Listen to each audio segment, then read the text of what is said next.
Okay, so topic today is Hashimoto's and birth control pills. And it could be Hashimoto's sex hormone binding globulin and birth control pills. And you'll see why in a second here. So birth control pills. I am a big non-fan of birth control pills. I get it, I get it. But birth control pills change a lot of things, okay? There are a variety of types, but there's estrogen and progesterone. I don't know if anybody's even doing Premarin anymore. I haven't seen that in quite a while, but anyway, so it's the estrogen component. That's a big deal. When you're taking exogenous estrogen, whether it's in a birth control pill or not, whether it's a cream because you're in menopause and somebody gives you and somebody says, okay, you're having all these symptoms, you're in menopause, so I'm going to give you estrogen. It's like the brain dead, let's not look at anything and give you estrogen type of thing. There's a lot of things going on there. Whether it's synthetic, whether it's natural, these types of things, how they're read is very difficult. Synthetic doesn't really register in your brain, so you really can't tell what the person's estrogen is all about. And so there's just a lot of problems when you're trying to deal with somebody who is on birth control or estrogen. Now, having said that, I treat a lot of people on birth control. Okay, and what happens is the birth control pill, estrogen builds. In other words, you get estrogen into your system, or you make estrogen, even for the people who aren't on birth control pills and are highly estrogenic. Okay, you have too much estrogen, and part of the reason is because it's not getting cleared out of your system properly. You need to make the hormone. It needs to go into your cell. It needs to be used. What isn't used needs to then go into the system and be cleared by your liver, gallbladder, and your intestines. Okay, that's a big deal, because especially if you're taking exogenous estrogen, like birth control, you're never going to get it dosed properly for that person. And there's always going to be building. There's always going to be stored estrogen. And stored estrogen is not good. Most women know if you take too much estrogen, it can cause breast cancer and a variety of other different things. So now, thyroid. Okay, so thyroid, the way thyroid works is, the way hormones work is they are made, they go into your bloodstream, and they have to hop on a protein. It's called a globulin, okay?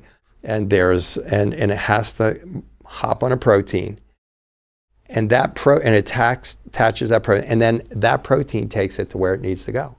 So the thyroid protein takes it to where all the cells in the body. The estrogen takes it to all the cells in the body. Well, here's the problem.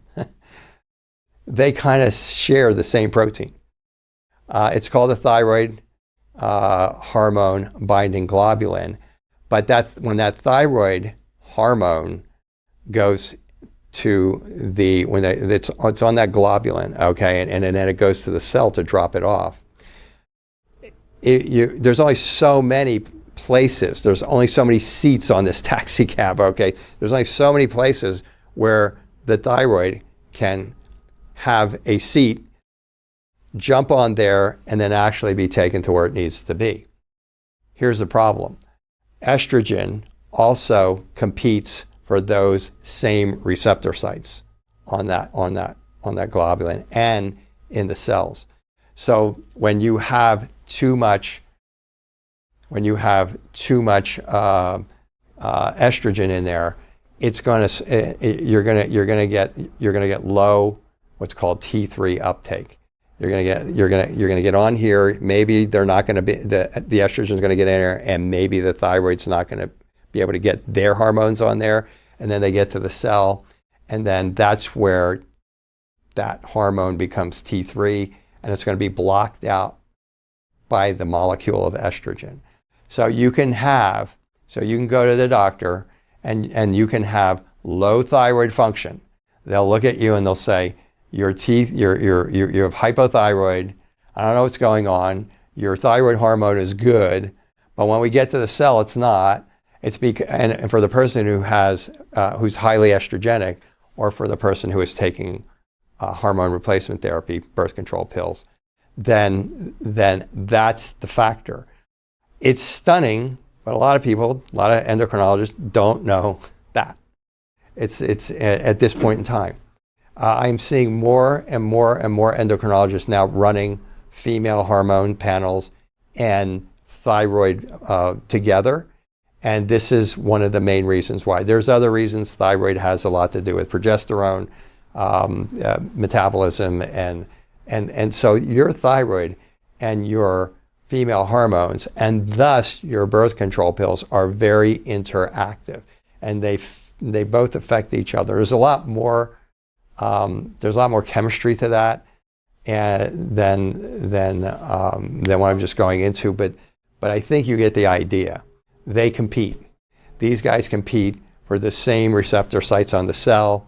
They can knock things off and cause the thyroid hormone to not get where it needs to be, and thus technically you're now hypothyroid until you clear out all of that excess estrogen, and that's another whole topic.